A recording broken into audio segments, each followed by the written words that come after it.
Estamos reunidos em nome do Pai, do Filho, do Espírito Santo. Amém. Amém. O Senhor acompanha os nossos passos. O Senhor sabe das nossas dificuldades. O Senhor conhece cada um dos nossos pensamentos. Em tudo Ele participa e em tudo Ele vem em nosso auxílio. Vem auxílio às nossas fraquezas, às nossas dificuldades, não se afastando de nós em nenhum momento, mas o homem insiste por caminhos próprios, e nesses caminhos próprios ele peca. É muito importante que o homem aprenda a verdadeiramente se arrepender do fundo de sua alma, do seu mais íntimo no coração.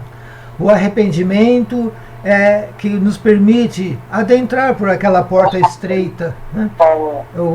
É o arrependimento que leva os nossos corações ao mais íntimo do coração de Deus. É preciso que se faça a vontade de Deus e não a nossa. Estamos acostumados a fazer as nossas vontades e por isso não nos arrependemos. É preciso fazer a vontade de Deus.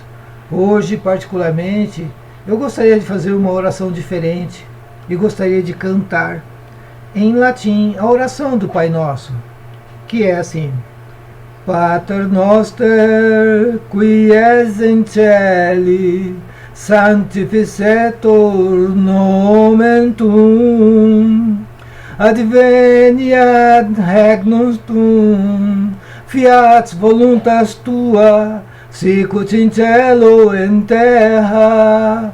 Panem nostrum quotidiano da nobis hodie, et dimitti nobis debita nostra, sicut nos dimittimus debitoribus nostris, e ne nos inducas in tentatione, e libera-nos a malo. Amém. Vinde, Espírito Santo, e enchei os corações dos vossos fiéis, e acendei neles o fogo do vosso amor. Enviai o vosso Espírito, e tudo será criado, e renovareis a face da terra. Oremos. Ó Deus, que instruísse os corações dos vossos fiéis com a luz do Espírito Santo, fazei que apreciemos retamente todas as coisas segundo o mesmo Espírito, e gozemos sempre da sua consolação. Por Cristo Senhor nosso. Amém. Muito bem, daremos então continuidade a esse nosso encontro bíblico, ainda no segundo livro de Samuel. Hoje vamos começar pelo capítulo 16, o segundo livro de Samuel, capítulo 16, versículos de 5 a 8. Pode ler, por favor? Só um minutinho, seu pai, estou organizando aqui. 16 do 16 5 a 8. Do 5 a 8? É. Um trás do Semei? Isto. Quando o rei chegou a Baúrim, apareceu um homem da família da casa de Saul, chamado Semei, filho de Gera, o qual ia proferindo maldições enquanto andava. Atirava pedras contra o rei Davi e contra todos os seus servos, embora todo o exército e todos os guerreiros valentes se encontrassem à direita e à esquerda do rei, e o amaldiçoava, dizendo: vai-te embora, homem sanguinário e celerado. O Senhor faz cair sobre ti todo o sangue da casa de Saul, cujo trono usurpaste. O Senhor entregou o rei ao teu filho, Absalão. Este oprimido de males, homem sanguinário que és. Palavra do Senhor. Graças a Deus. Então, o que nós estamos vendo aqui, Genoveva, é um homem simples, puro de coração, verdadeiro e sem temor do homem. Ele não teme o homem. Ele busca servir a Deus. Ele, diante das informações que até ele chegaram, que davam conta de que Davi era um usurpador, estava usurpando o rei, o reino, né? Ele não sabia que já desde a tenra idade, 16, 17 anos, Davi havia sido sagrado rei por Deus, né? Então, diante das informações que chegaram até ele agiu sinceramente. É isso que nós precisamos compreender. Ele agiu sinceramente, não teve medo. Chegou no rei que estava à sua frente com todo o seu exército. Ele falou o que lhe vinha ao coração. Quem fala a verdade não merece castigo. Vejamos então como se comporta Davi dos versículos 10 a 13. Que nos importa, filho de Sárvia? Respondeu Davi. Deixa-o amaldiçoar. Se o Senhor lhe ordenou que me amaldiçoasse, quem poderia dizer-lhe, por que fazeis isso?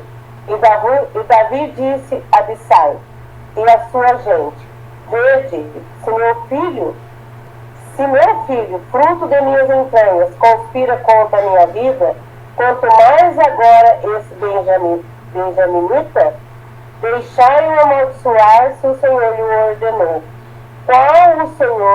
Talvez o Senhor considere a minha aflição e me dê agora bens para esses ultrajes. Palavra do Senhor. Graças a Deus.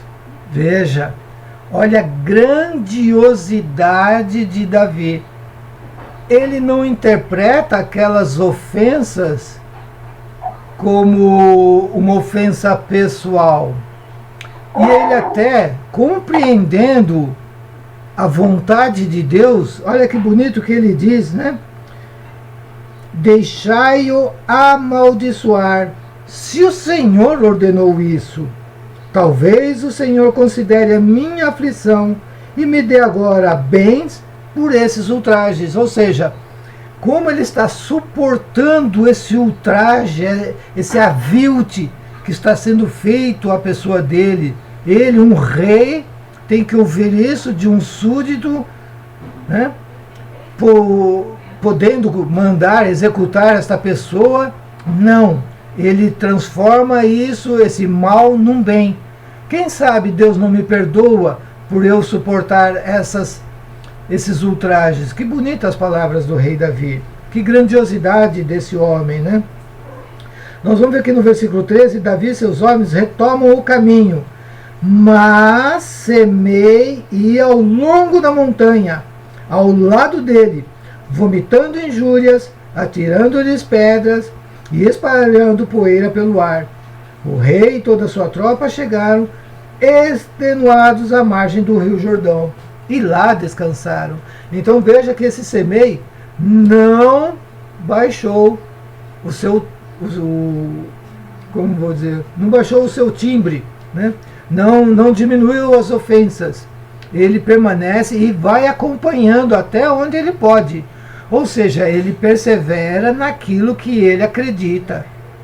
Então, é preciso que tenhamos plena posse do conhecimento da sã doutrina da igreja. Porque ambos aqui estão seguindo a doutrina da igreja, né? O Semei é um homem idoso, mas não temeu o poder de um rei.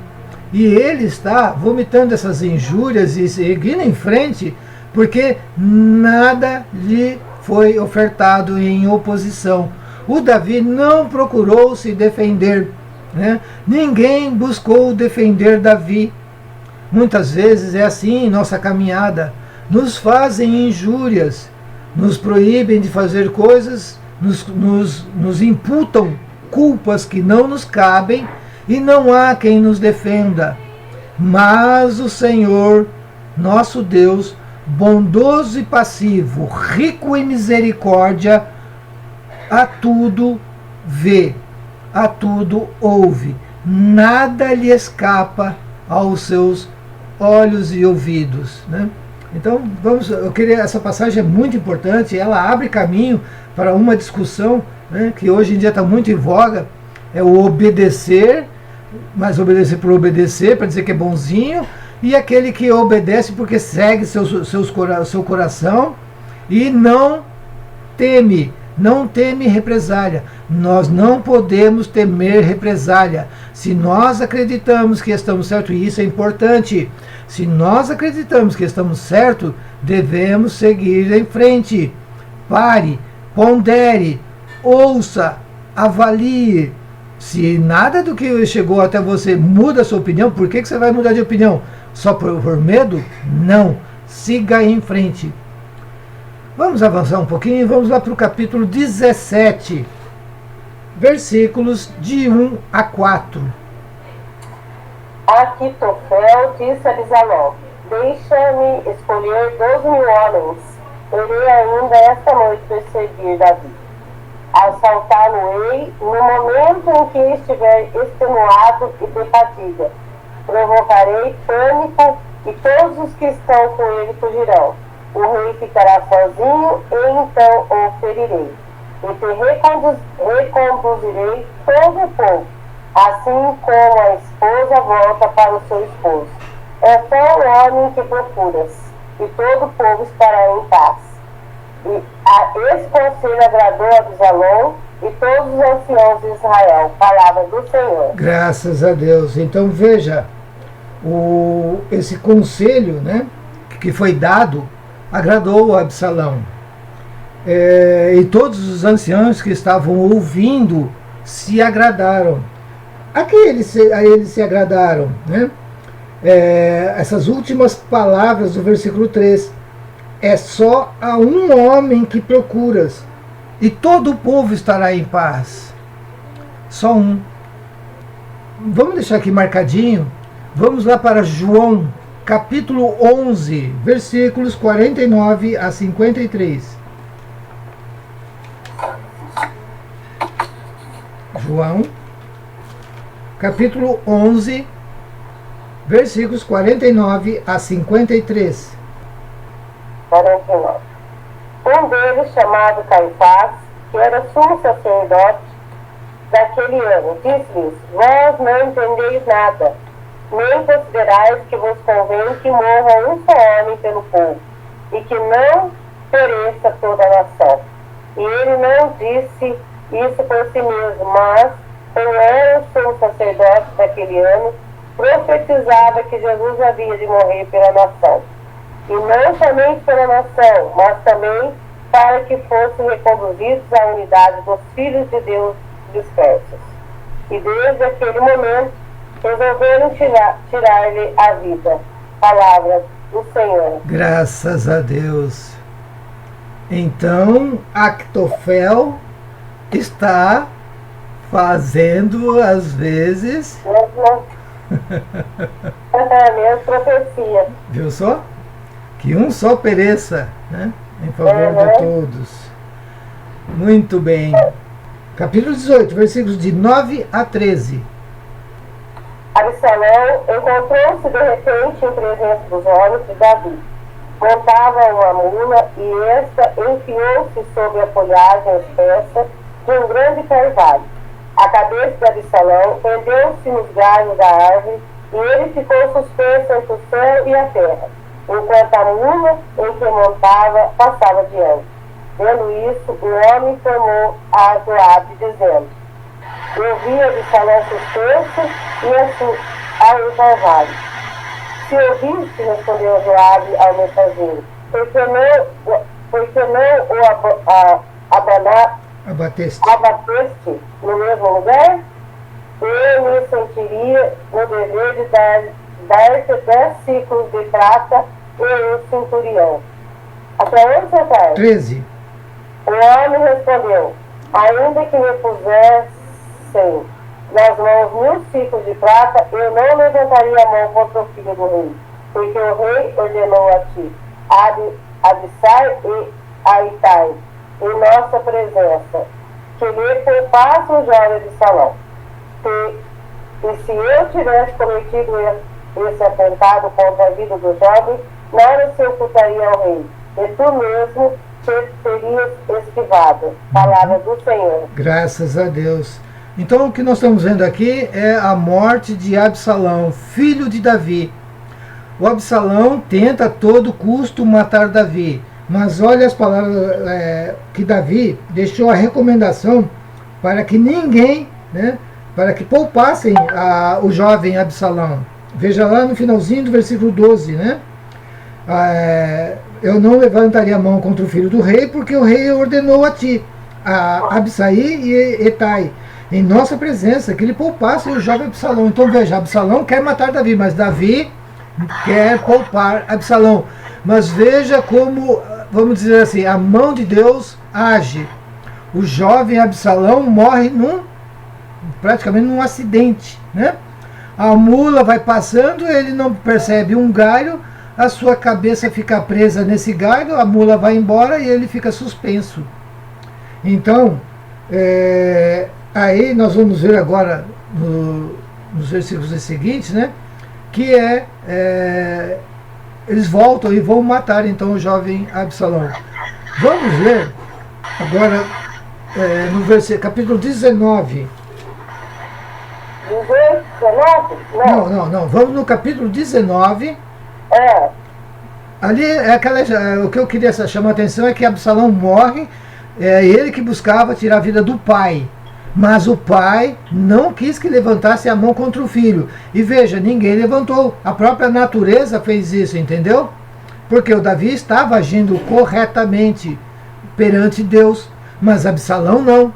Então, há uma fatalidade com Absalão. E Davi se livra do filho incômodo sem erguer um dedo para isso, sem desejar, entendeu? Isso para que a gente entenda que quando você está com a verdade, você não precisa se preocupar e nem desejar que o outro caia. Você não precisa desejar que o seu inimigo perca. Você não precisa mandar fazer nada contra o seu inimigo. A mão de Deus vai agir por si mesma, ok? Então agora no capítulo 19, nós vamos ler o versículo 16, vamos pular e vamos para o 19 até o 23. O capítulo 19, nós vamos ler o versículo 16, pular do 19, vai para o 19 e vai até o 23. Semei, filho de Gera, o benjaminita de Bauru, com seus 15 filhos e os 20 servos, apressou-se a vir ao encontro do rei Davi. E disse-lhe que o meu senhor não me impute culpa, nem guarde em seu coração a lembrança do crime cometeu a seu servo no dia em que o rei, seu senhor, deixou Jerusalém. Seu servo reconhece o seu pecado, e por isso vim hoje, o primeiro de toda a casa de José, ao encontro do rei, meu senhor. Abissai, filho de Sárvia, tomou a palavra. Não se deverás antes matar esse rei, por ter amaldiçoado o ungido do Senhor? Que eu tenho convosco, ó filho de Sárvia, respondeu Davi, para que vos comporteis no dia de hoje com meus inimigos? Porventura um só israelita há de ser morto num dia como no de hoje? Ignoro, acaso, que sou agora rei de Israel? E disse a Semei, não morrerás, e prometeu no juramento. Palavra do Senhor. Graças a Deus. Nossa, não? Coisa linda, né? Coisa linda. O Semei caiu em si. Ele, quando ele teve acesso à verdade, ele foi o primeiro a correr se desculpar com o rei. Olha que bonito. Sabe, as nossas quedas, elas estão sendo todas analisadas por Deus. E o que Deus considera? O nosso coração. Você errou, mas está arrependido? É isso que importa. Vai, confessa o teu crime, confessa o teu pecado, assume a tua culpa. Não fique se excusando, não fique dando desculpas. Eu errei porque o culpado foi o fulano que veio fazer fofoca na minha cabeça, porque alguém veio me falar isso. Não busque desculpas. Assuma a culpa. E no momento certo, o Senhor te glorificará. Quer glória maior para o rei Davi Aquele homem que ele poupou a vida por causa das injúrias feitas, esse mesmo homem vem agora carregado de humildade se desculpar. Mas não ficou criando desculpas. Não. Foi direto ao ponto, né? E aí ainda assim querem, alguém fala, não, por que você não elimina ele de vez, né? E olha que bonitas as palavras de Davi, né? Ignora acaso que agora sou rei de Israel? Não morrerás. E prometeu isso com juramento. Ninguém vai tocar no Semei. O Semei não era um inimigo de Davi? Davi desejou mal a ele? Não. Este homem vem humildemente e procura se redimir perante Davi, mas de coração sincero, de novo. E claro que Davi reconheceu a grandiosidade, não daquele homem, a grandiosidade do seu coração. Um homem avançado na idade, da casa de José, então era um homem importante também, mas soube agir com humildade. Se arrependeu, não pensou duas vezes. Assim que ele soube da verdade, é isso que tem que ser, sabe? Assim que você toma posse da verdade, assim que você conhece a doutrina da igreja, não tem por que agora ficar se desculpando ou tentando justificar. Não. Agora que você sabe da verdade, sabe, carrega nos ombros, no alto da cabeça essa verdade. É isso que precisa acontecer. Não fique se apegando às coisas passadas, se desculpando isso e aquilo. Não. Agora você sabe que a doutrina da igreja é essa. Então, vá e obedeça. É isso que nós precisamos fazer. Vamos então agora para o capítulo 21, versículos 18 a 22. Depois disso, houve ainda um combate contra os filisteus em Gode. Houve Sabucai de Uza, matou Saque e um dos filhos de Rafa. E recomeçando o combate contra os filisteus em Gode, Eucanã, filho de Jaré Origim de Belém, matou Golias de Jefte, que levava uma lança cujo cabo era como cilindro de vencedor. Houve também um combate em Jefte. Encontrava-se ali um homem enorme que tinha 6 dedos em cada mão e em cada pé, isto é, 24 dedos, e era também descendente de Rafa. Como lançasse um desafio a Israel, prostrou Jonatas, filho de Samã, irmão de Davi. Esses 4 homens tinham nascido da estirpe de Rafa em Jefte, e caíram pela mão de Davi e de seus homens. Palavra do Senhor. Graças a Deus. Aqui tem um ensinamento importantíssimo. Na juventude, Davi, inexperiente, porém, usando daquelas 5 pedras, né? Lembra que eu falei das 5 pedras? Verdade, fidelidade. Usando aquelas 5 pedras, ele arrebatou um gigante, ele venceu. Agora, passado tantos anos, né? Ainda agora com a experiência, a sabedoria, mas sem deixar os caminhos de Deus, ele vence 4 gigantes. 4 gigantes, né? E uma coisa que me chama a atenção aqui é que agora o Jonatas, filho de Osama, irmão de Davi, derruba um desses gigantes, né? Qual é o gigante que está atrapalhando a sua vida, né? Às vezes nós nos detemos, Genoveva, diante de pequenos obstáculos, mas que para nós eles se apresentam como grandes, né? Eu sempre digo, o inimigo trabalha o nosso emocional. Ele sempre nos incute o medo, a partir do medo vacilamos, reduz-se a nossa fé a uma pequenez extrema. E sem fé o homem nada pode. Então o que nós temos que fazer? Alimentar a nossa fé, mantê-la, se possível, mas o certo mesmo é agigantá-la.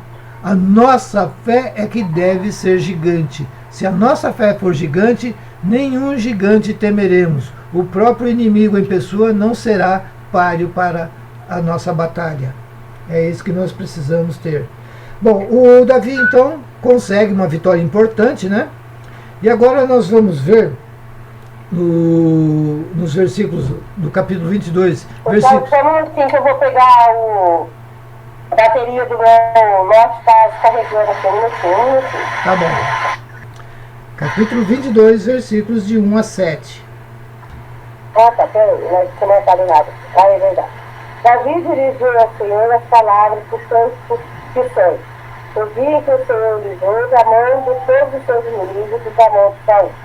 O Senhor é o meu refúgio, minha fortaleza e meu libertador. Meu Deus é a minha porta, onde encontro meu refúgio. Meu escudo e força de minha salvação, minha cidadela e meu refúgio. Meu Salvador, que me salvai da violência. Invoco o Senhor, digno de todo louvor, o filho escolhido dos meus inimigos. Circundava meus batalhões da morte, correntes devastadoras e atemorizadas. Enlaçavam-se as cadeias da habitação dos mortos. A própria morte me perdia em suas vidas. A minha angústia invoquei ao Senhor, gritei para meu Deus, no seu tempo ele ouviu a minha voz, e o meu clamor chegou aos seus ouvidos. Palavra do Senhor. Graças a Deus. Veja que beleza, né? Muito bonito. É a confiança de Davi em Deus. Mesmo quando a morte o abraça, ele não teme, ele clama pelo Senhor, que do alto do monte ouve o seu grito e vem em seu socorro.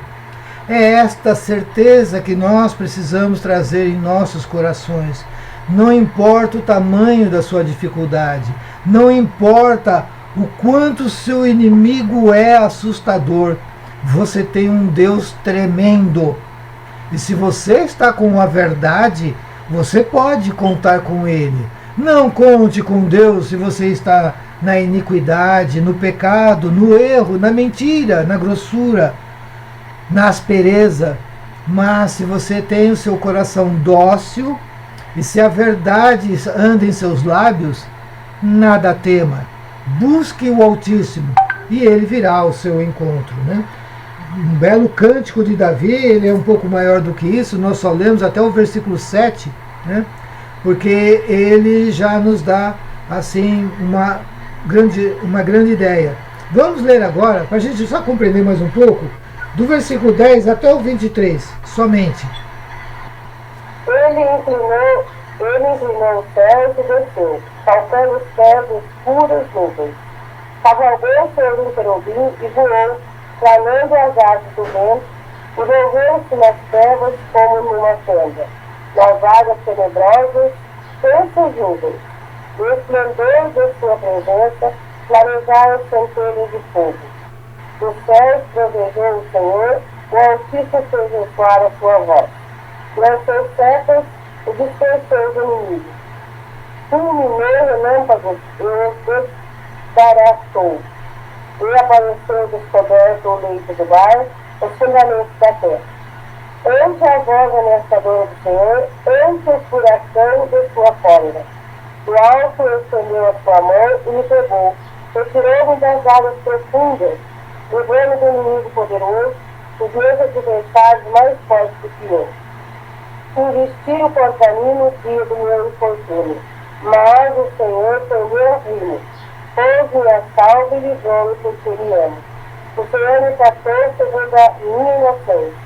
Retribuiu-me segundo a pureza de minhas mãos, porque guardei os caminhos do Senhor. E não pequei separando-me do meu Deus. Tenho diante dos olhos todos os seus preceitos, e não me desvio das suas leis. Palavra do Senhor. Graças a Deus.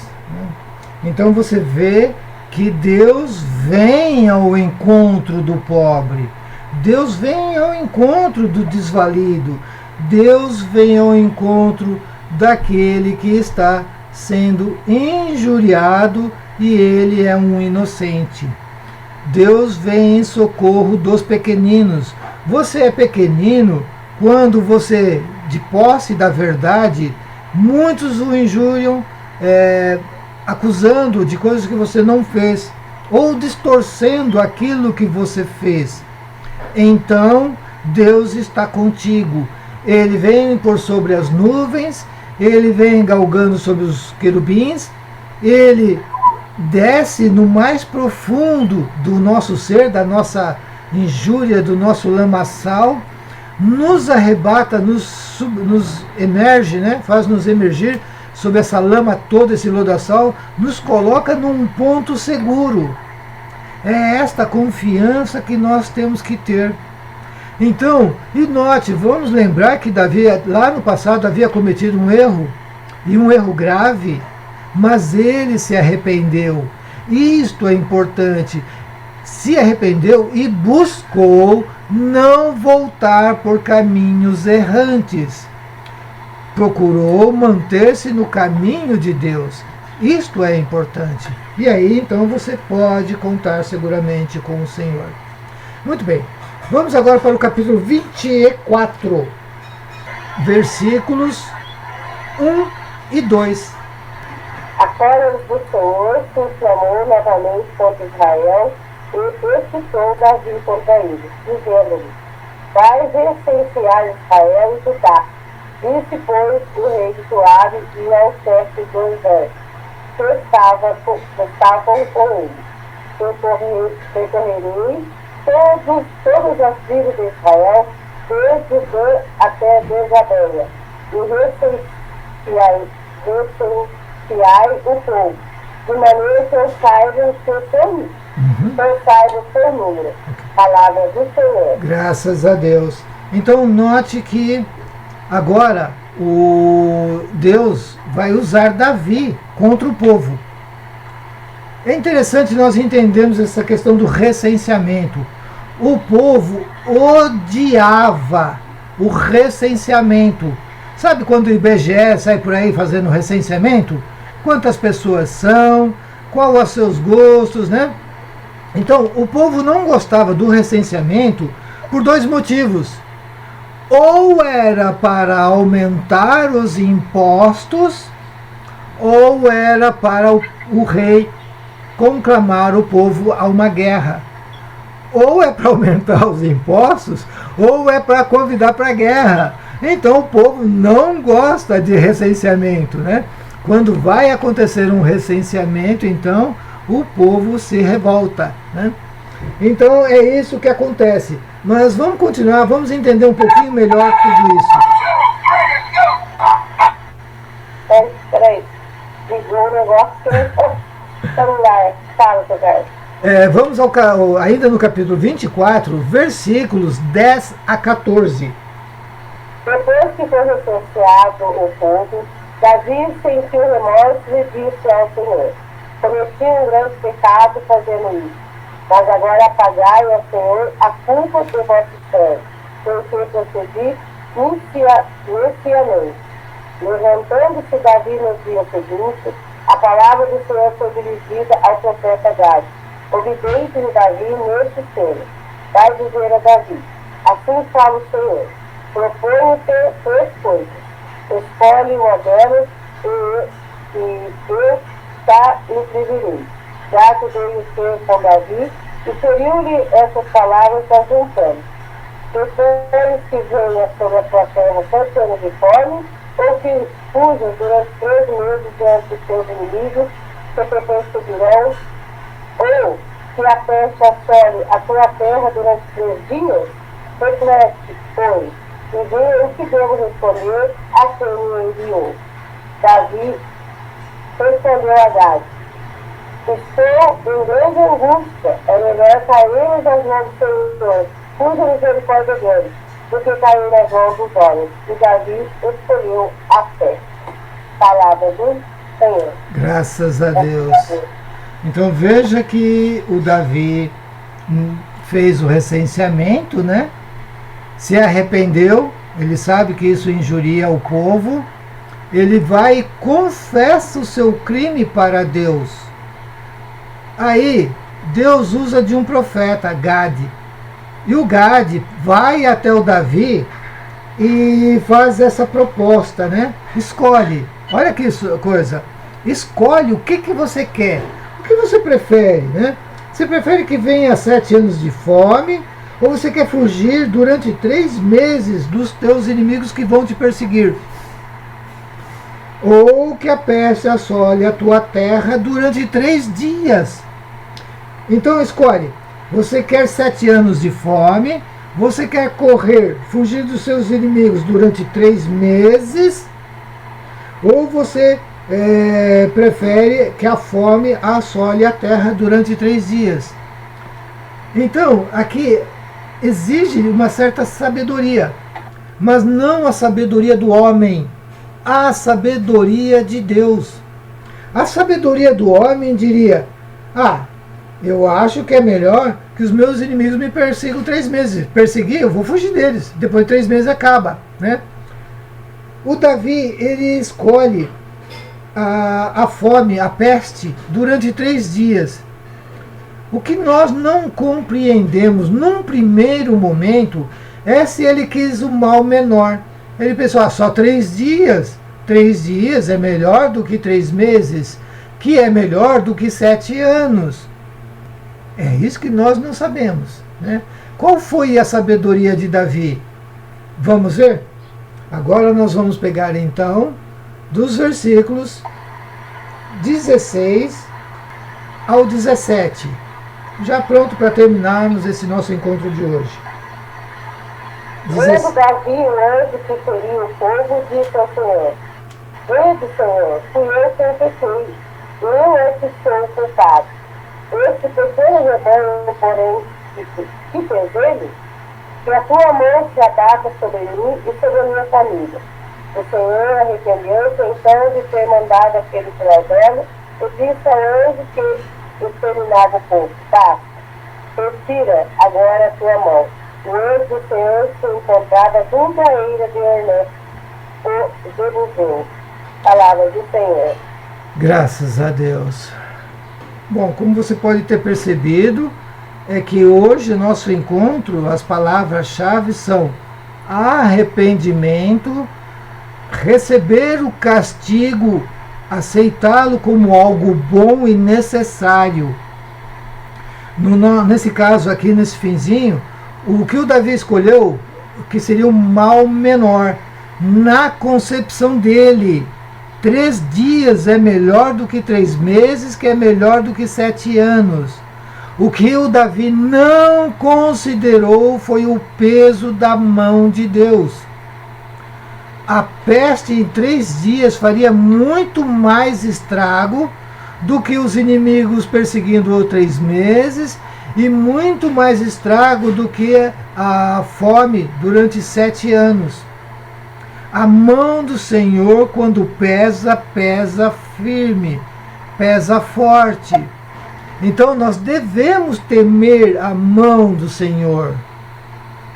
Então, o homem está vivendo em festas, churrascos, diversões, estão se dando em casamento e não estão buscando a Deus.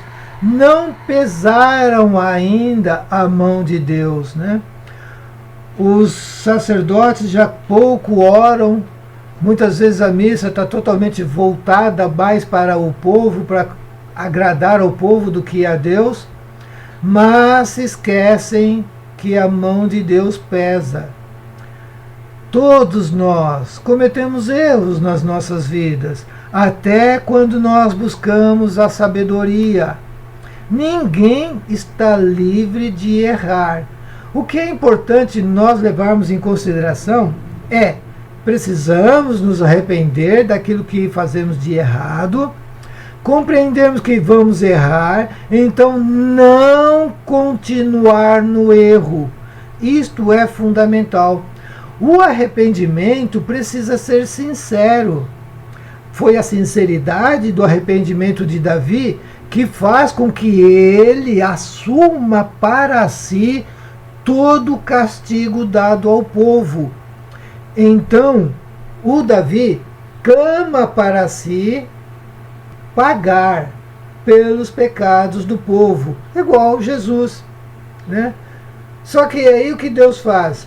Deus segura a mão do anjo. Nós temos uma aparição da sempre Virgem Mãe Maria, em que ela está desviando, né, vamos dizer assim, o castigo que o anjo inflige à terra. O anjo pede conversão, pede jejum e penitência, e dispara raios contra a terra. Ele não está fazendo isso por conta própria, é óbvio que não. Ele está fazendo isso obedecendo à mão de Deus. É a mão de Deus que está pesando. Os castigos estão caindo sobre a terra. Mas note que a mão da Virgem Maria desvia os raios. Você conhece bem essa imagem. Então você sabe que esse raio vai cair. Só não vai cair aonde estava, vamos dizer assim, programado. Não vai cair em alguns lugares. Aqueles que se arrependem, que buscam uma vida sincera, uma vida reta, esses não vão sofrer todo o peso da mão de Deus, né? Dada a importância do nosso arrependimento. Genoveva, eu queria que, se você me permitisse, né, para que a gente pudesse terminar esse nosso encontro de hoje, eu queria terminar diferente, eu queria fazer uma oração. É uma oração que eu encontrei, uma oração de Santo Tomás de Aquino. Santo Tomás de Aquino é aquele que ganhou do anjo o cinto da castidade, né? E Santo Tomás de Aquino fazia confissões frequentes, né? Ele estava constantemente buscando o arrependimento e o perdão de Deus. Ele que pouco pecava, diferentemente de nós que muito pecamos, né? A oração que eu encontrei se chama Oração para Pedir a Remissão dos Pecados, né? Ela é assim: eu, pecador, dirijo-me a vós, fonte de misericórdia. Dignai-vos, portanto, lavar-me, imundo que sou. Ó sol de justiça, iluminai os olhos deste cego. Ó médico eterno, curai esta ferida. Ó Rei dos reis, trajai o que está nu. Ó mediador de Deus e dos homens, reconciliai este réu. Ó bom pastor, reconduzi esta ovelha errante. Concedei, ó Deus, misericórdia ao que sofre, indulgência ao criminoso, vida ao morto, perdão ao ímpio e a unção da graça ao de cerviz dura. Ó clementíssimo, chamai de volta o que vos foge, trazei o que vos resiste, erguei o que cai, mantende firme o que está de pé, e conduzi o que caminha. Não vos esqueçais daquele que esquece de vós, tampouco abandoneis o que vos abandona, nem desprezeis o que peca, pois ao pecar vos ofendi. Deus meu, fiz mal ao próximo e não poupei nem a mim mesmo. Ah, Deus meu, contra vós, Pai onipotente, pequei pela minha fraqueza. Contra vós, Filho onisciente, pequei pela minha ignorância. Contra vós, Espírito Santo, pequei pela minha maldade. Com todas estas coisas vos ofendi, ó Trindade sublime. Ai de mim, um pobre miserável! Quantos e quão grandes pecados cometi! Quão variados males perpetrei! Abandonei-vos, Senhor, e aborreço vossa bondade, consentindo no mau amor, aviltando-me no mau temor. Preferi perder-vos a privar-me das coisas amadas. Quis ofender-vos em vez de vos temer. Ó Deus meu, quanto mal fiz por minhas palavras e atos, enquanto pecava secreta e abertamente de modo contumaz. Portanto, por conta da minha fragilidade, vos suplico que não olheis para minha iniquidade, mas para a vossa imensa bondade, e com clemência perdoai as maldades que fiz. Concedei-me um profundo pesar pelos pecados passados, e hábil prudência contra os futuros. Amém. Amém. Eu vos falei Em nome do Pai, do Filho e do Espírito Santo. Amém. Uma ótima semana. Fica com Deus. Deus te abençoe. Você tem imprimido, você tem essa oração escrita? Tenho. Linda, né? Linda, você manda. Por favor, é muito bonito. Vou fazer isso já Cada já. palavra. Sim, muito bonita. Nossa, lindo demais. Seu Carlos, obrigada. Nada, fica com Deus. Tchau. Valeu, tchau, tchau. Tchau.